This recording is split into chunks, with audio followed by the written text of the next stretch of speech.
Well, I don't know a lot of the things that Matthew said as far as what's going on nationally. I just know what's going on at Bates Container. I want to share that with you. We are a corrugated box manufacturer located in North Richland Hills on Davis Boulevard, and we've been in business for 46 years. We're privately owned. We've experienced very steady growth over the years in that we started in a private home garage back in 1963 in one of our founders' homes. And we moved from there to Burleson and then Richland Hills, and in 1976 we moved to our location on Davis Boulevard. I've been with the company since 1983, and during that time we've moved from one shift operation to a three-shift operation. We run 5 to 6 days a week. We employ about 200 people in our North Richland Hills location, so we're not a real large employer by a lot of definitions. We opened a plant in San Antonio, Texas in 1990, and we employ about 65 people there. In 2004, we opened a plant in Longview, Texas, and we have about 20 people there. So total, we have about 275 employees throughout the state. Our annual payroll in 2008 was about $1.9 million. We're proud to say, very proud to say, that in 46 years of business, we've never had a layoff. We have had to work short hours from time to time. And we have had wonderful employees that have been receptive to that, knowing that we're trying hard to work hard every day and work smart so that we can provide jobs for them. They can provide an income for their families. We are a good corporate citizen. We pay our taxes. We volunteer in the community. We participate in community programs. And this sounds corny, but we try hard to make our little place in the world a little better. We believe that. Regarding our benefit package, we are self-insured regarding our health, dental, and short-term disability benefits. We've been self-insured for at least 30 years, if not longer. I couldn't find records to go back any further than that. We do purchase stop-loss insurance to cover us in catastrophic claims, and we're very thankful that we haven't had very many of those over the years. We currently cover about 550 lives throughout our 4 locations. We have a basic indemnity plan with a PPO. We have a 4-tier premium program in that we have single coverage, employee and spouse, employee and children, employee and family. We're very proud of the fact that we have never charged our employees for single coverage, and we hope that that can continue. And based on what comes out of Washington, we'll see how that goes. Our hourly employees have a $250 deductible on their health insurance. Our salaried employees have a $400 deductible, and our officers have a $750 deductible. We made the decision some time ago that our higher paid employees should incur more of the cost of their health coverage. Our dental deductible is $100 for all employees, and we have a yearly max on dental of $1,500, so pretty basic plan. We do not offer vision coverage.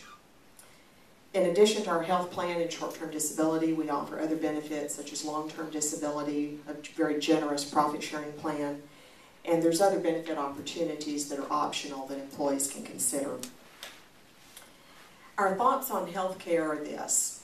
We watch the news like all of you. We realize we're in a crisis situation. We agree that basic medical care should be available to everyone, especially children. We believe people should have a choice, though, in which doctor they see, what type of treatment they receive, and how often they're allowed to see a doctor. We never liked the idea of referrals when HMOs were popular years ago. We never went that route. We don't want a bureaucrat telling us who we can see for our health care issues and how often. We don't like the idea of mandated health care and that we already have a very good plan for our employees. We seriously doubt that any mandated program is going to be better than what we currently provide. And if benefits that are mandated are less than what we offer our current employees, we're going to have morale issues with our employees. It's just going to be problems compounded. If the government mandates a specific level of coverage and an employer does more than that, Is it fair to tax the employer? We don't think so. If the employer offers benefits that are better than the mandated coverage, should the employer get a tax break? We would like that. We don't know if that will happen. Any mandate is going to negatively impact the bottom line for anyone, Bates included.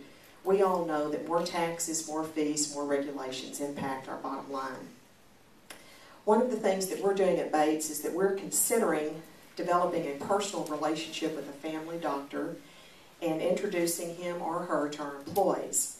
We would have the doctor come on site to talk to our employees, participate in a health fair, encourage our employees to find a family doctor, if not that person, someone else, so that they can see that doctor for medical issues instead of always going to the ER. We have a problem at our company with a lot of people just using ER for basic medical services, and that's not good. We need to teach our employees to make smart healthcare choices and lifestyle choices. We need to teach them to budget for their health care like they budget for the cable bill. We wonder if this same type of thing couldn't be done in schools. For instance, doctors, nurses go to PTA meetings, talk to parents and children about health care issues, perhaps perform some minor local type screenings on children there. We do believe in the idea of wellness. That's the new buzzword.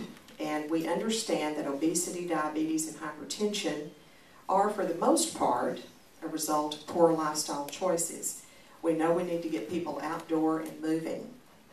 We believe incentives are a better way to promote this than a stick, such as higher premiums for smokers. Perhaps if the poor behavior continued over a period of time, you could implement sticks.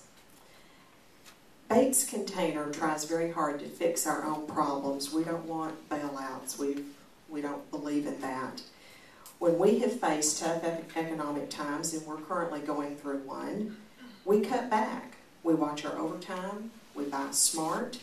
We try to reduce our overhead expenses. We pay attention to our utility costs. All of those things that are normal to do. We wonder why the federal government wants to implement a health plan for us when the federal employees have a very rich plan. And that's a concern of ours. We would encourage the federal government to look at their own plan and see if there's ways that they could cut back as well, in that people would be more receptive to ideas that might be coming forth from the government, especially when a person in authority says, "We know how you feel." Well, if they were more in our shoes, it might help. We don't know what the answer is. We wish we did. We do believe that many small employers will be put out of business if mandates are implemented. Many small employers just can't afford the health care coverage for their employees. And we know if employers close their doors, unemployment rises, that brings on other problems. We do believe that dialogues such as this are good, and if enough people get together, recognize we have a problem, talk it out, listen to each other, and really listen, we believe we can come up with a viable solution, and we welcome the opportunity to work with anyone to reach that solution. Thank you.